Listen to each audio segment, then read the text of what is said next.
Completist! Colors comics year after year. Supreme comic book leader!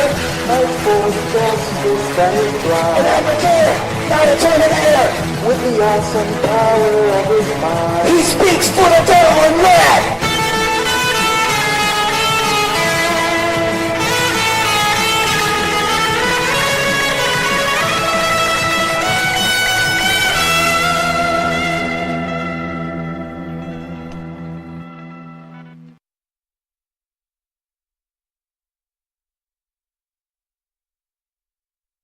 This is the Fan Without Fear Completist Retrospective.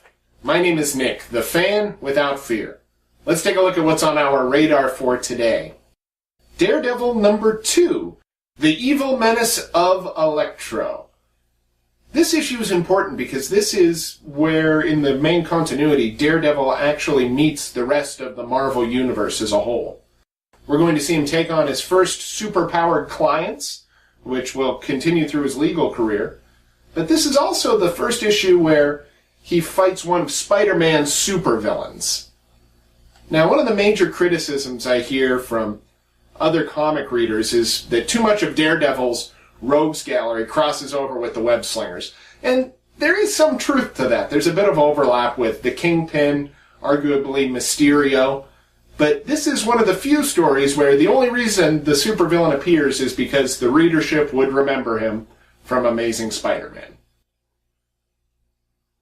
It goes without saying Stan Lee was writing Daredevil at this point, but co-creator Bill Everett had deadline difficulties while penciling the first issue of Daredevil and did not stay with the book. For DD's second appearance, Joe Orlando began his short run drawing on Daredevil. Mr. Orlando started as an artist in the Golden Age and continued his career in comics through the end of the 1980s. He even contributed art for the pirate comic in Alan Moore's Watchmen. When we looked at Daredevil number 1, I went to great lengths to describe the use of popular Marvel characters to attract buyers to the new comic. Issue number 2 uses the same technique on this cover by Jack Kirby, but with one key difference. Fantastic Four's The Thing actually appears in this story. Supervillain Electro is making his second appearance in comics after a successful premiere in Amazing Spider-Man number 9. Now, I feel like I need to undo some damage here for some viewers. If you're not very familiar with Electro, this is the same Max Dillon who was portrayed as a nerdy stalker by Jamie Foxx in the last Amazing Spider-Man movie. Clearly, the movie adapted Electro's Blue Man Group appearance from Ultimate Universe stories instead of the classic sunflower costume we see here. Most importantly, I'd like you to forget the origin of an accident at Oscorp involving a tank of electric eels. That origin was rivaled in stupidity only by the Catwoman origins we've seen on the big screen, with life-giving magic from stray cats.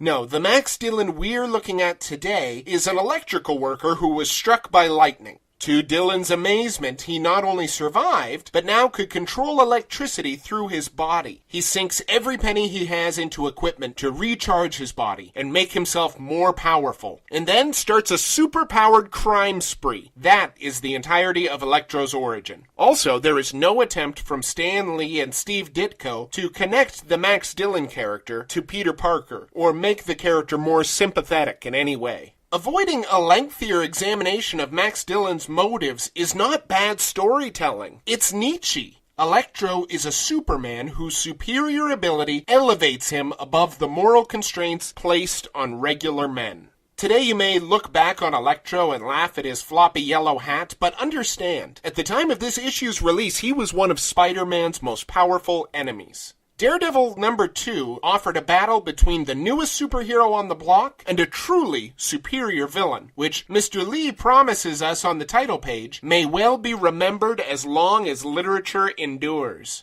Our Daredevil comic opens with The Thing literally beating down the door of Nelson and Murdoch, seeking legal help on a lease for the Baxter Building. Foggy Nelson refers the work to his law partner Matt Murdock, who will be given access to the building while the Fantastic Four are away for official super business. Then the Thing and the rest of the FF leave to cheers and confetti from an unexplained and unseen crowd of fans. In a stark contrast, Daredevil solemnly approaches a garage to break up a stolen car ring. This is one of the few times we get to see Silver Age Daredevil fighting the street-level crime we associate with the character today, and I love it. The action is fluid and exciting, but Hornhead is depicted in one instance with a burst of apparent super strength when he slingshots a car engine using a tire. This miracle feat is barely mentioned in the dialogue, so I assume this was just a miscommunication between writer and artist about what Matt Murdock can actually do. The illegal auto operation was owned by Electro, so our supervillain now has a legitimate gripe with our hero Daredevil, but weirdly decides to attack the Fantastic Four's headquarters instead.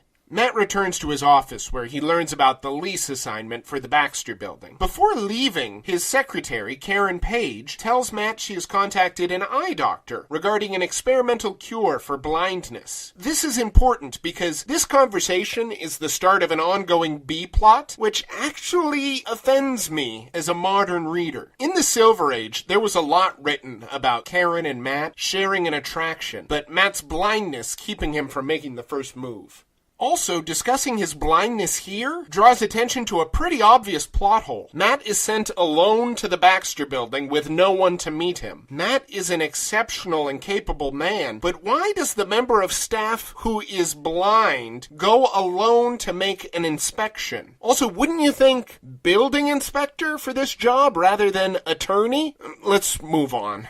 In an unsurprising but bizarre coincidence, Matt arrives at the Baxter building shortly after Electro. With Matt's super senses, he easily detects the villain and puts on his uniform before Electro realizes he's there. The two have a brief battle, but Electro's bolts of energy make him far more physically powerful, and the man without fear is knocked out. Then, just to be a jerk, Electro loads the unconscious hero into one of Mr. Fantastic's rockets and shoots him into space. When he comes to, the sightless swashbuckler uses his super hearing to determine how to point the rocket's control dials safely back to Earth. To escape the consequences of crashing a missile in the park, Daredevil steals a privately owned horse, then hitches a ride on a tourist helicopter, and resumes his battle with Electro as if no time has passed in leaving and returning to the planet Earth. Electro makes a run for it and hides in a theater, Lee Harvey Oswald style. Inside the theater, Daredevil drops a fire curtain on Electro to dampen his power until the police arrive.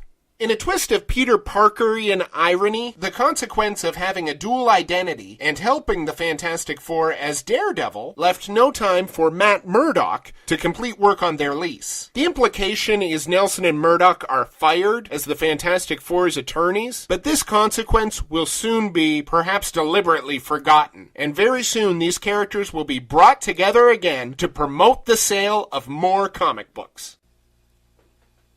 Up next, we are going to look at Daredevil's first original supervillain, a character I'm sure you recognize from issues of Spider-Man. Don't forget, before you go, consider subscribing, and make sure you leave a comment so we know what you think of our new series. Until next time, always live without fear.